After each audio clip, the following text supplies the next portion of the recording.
तो ये है गाइस आठ का अटकेश्वर धाम और ये ऊपर दधीची ऋषि की मूर्ति लगी हुई है और इसकी पवित्रता इससे ही साबित होती है कि यहाँ पे अंतिम संस्कार कर दे तो फिर अस्थियां गंगा में बहाने की जरूरत नहीं पड़ती।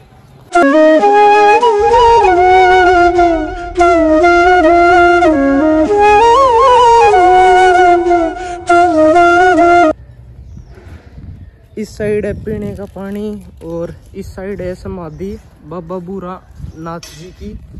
इस साइड ये पार्क है, चिल्ड्रन पार्क है, अभिमन्यु चिल्ड्रन पार्क।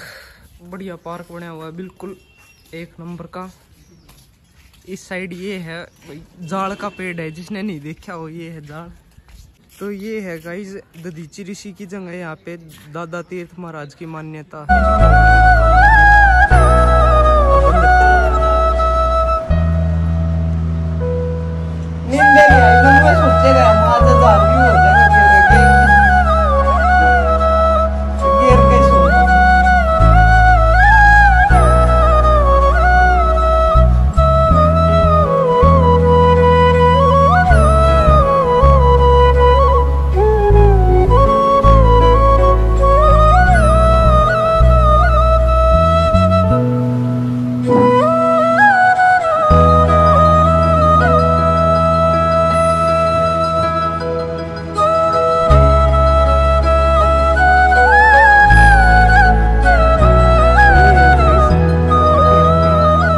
ऋषि ने अपनी अस्थियां दान की थी यहाँ पे और शिव जी भगवान ने यहाँ पे 68 धाराएं निकाली थी, जिसकी वजह से यहाँ पे नहाने से 68 तीर्थों का पुण्य मिलता है। और बहुत ही बढ़िया बनाया हुआ है, बहुत ही बढ़िया पानी है, बिल्कुल साफ।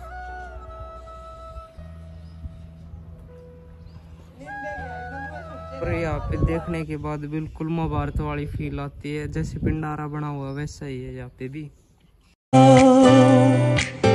ये अश्वत्थामा की मणि निकाली थी, उसके बारे में कुछ बताएं। यहाँ अश्वत्थामा की मणि निकाली गई थी, जिस समय अश्वत्थामा ने पांडु पुत्रों का वध किया था, तो उसको वध करने के लिए कहा, लेकिन भगवान श्री कृष्ण ने कहा था कि ब्राह्मण का वध नहीं किया जाता, आप इसकी मणि निकाल दीजिए। ब्राह्मण का अपमान करना और उसका वध करना दोनों बराबर हैं, तो इसलिए उसकी मणि निकाल के यहाँ पर यही श्री अटकेश्वर धाम पर मणि निकाली गई थी। और ये ध्वजा लगाते हैं, जो ध्वज लगाते हैं, ये भी जो दधीची ऋषि हुए हैं, उन्होंने वृत्तासुर राक्षस को मारने के लिए इंद्र को अपनी अस्थियां दान की थी। इंद्र ने याचना की थी दधीची ऋषि से कि आपके वृत्तासुर राक्षस का वध करने के लिए आपकी अस्थियों की हड्डियों की आवश्यकता है। तो दधीची ऋषि ने उस समय कहा था कि मैं अपनी अस्थियां दान करने से पहले, अपना शरीर त्याग करने से पहले 68 तीर्थों में स्नान करना चाहता हूँ। तब इंद्र भगवान ने कहा था कि ये जो अटकेश्वर तीर्थ है, अटकेश्वर धाम है, यहाँ पर 68 तीर्थों की धार आ जाएगी और आप इसमें स्नान करके अपनी हड्डियां दान कर दीजिए।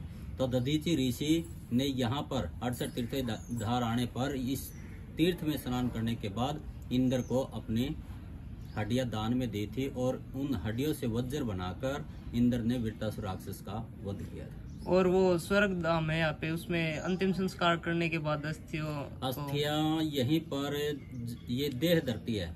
कुरुक्षेत्र के जो भूमि आती है आगे तिरखु तीर्थ, वहां तक की देह धरती है। और यहाँ पर जो शमशान भूमि में जो अंतिम संस्कार किया जाता है, उसकी अस्थियों को, उसके फूल को हरिद्वार ले जाने की आवश्यकता नहीं होती। 5-7 फूल उठा के यहीं तीर्थ में विसर्जित किया जाता है। तो ये देह धरती होने के कारण यहाँ पर फूल नहीं उठाए जाते।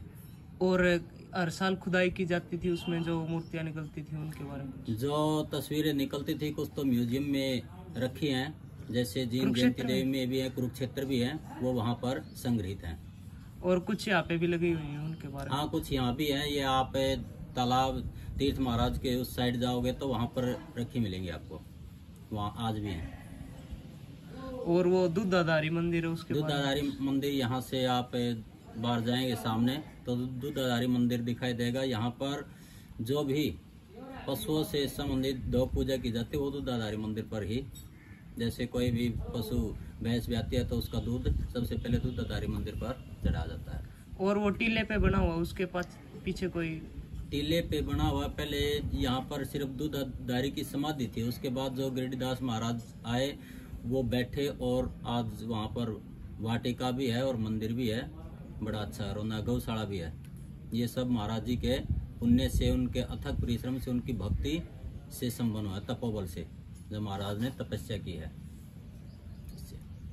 और कुछ आप बताना चाहिए तीर्थ के बारे में? हाँ, मैं बताना चाहूँगा कि प्रत्येक मास की पूर्णिमा को यहाँ पर दूर दूर से श्रद्धालु आते हैं, स्नान करते हैं, और श्रावण मास के अंतिम रविवार को बहुत बड़े मेले का आयोजन होता है।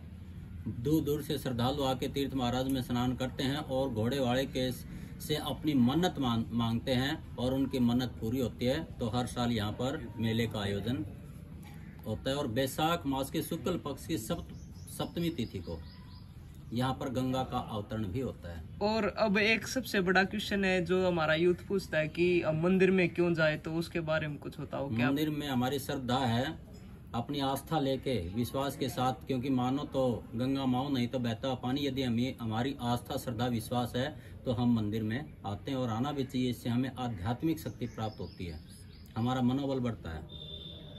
धन्यवाद गाइस।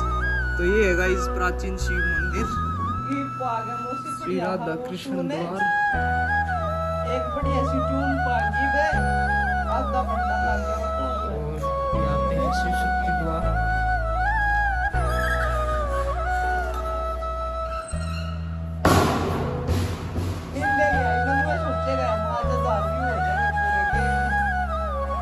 और ये जो मैं मूर्ति पूछ रहा था, ये है, यहाँ से निकली थी, सरोवर की खुदाई से निकली हुई है। प्राचीन मूर्ति और कुछ इस साइड लगी हुई है।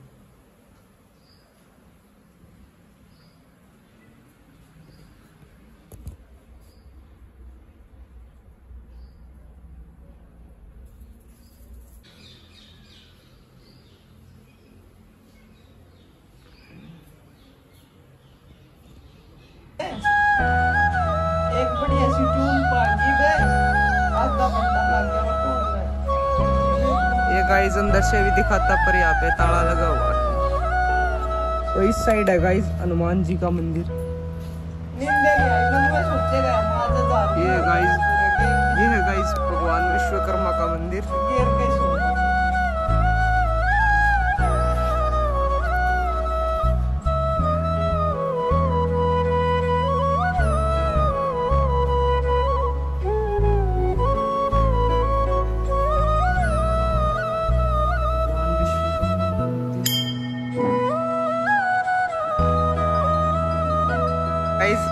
ये गाइस अवन कुंड।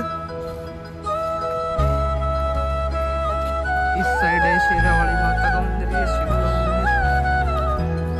और ये गाइस 7 माता यहाँ पे, बड़ी माता, बसंती माता, पाथी माता, काली माता, गुड़गांव वाली माता, हृदय माता और मसाणी माता। फोन में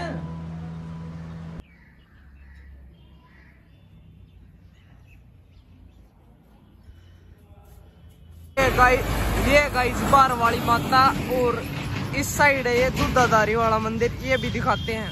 वो टून है, एक बड़ी ऐसी टून पागी बे आधा बंदा लग गया।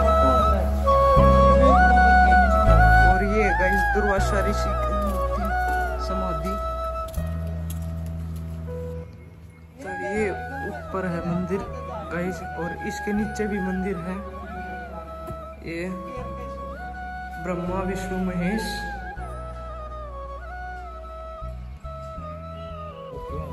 दिखा दी।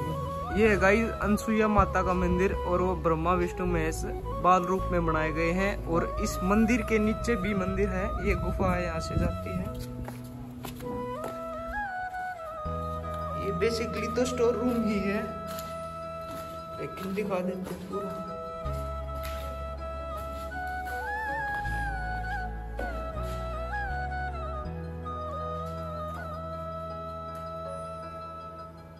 बिल्कुल ठंडा है।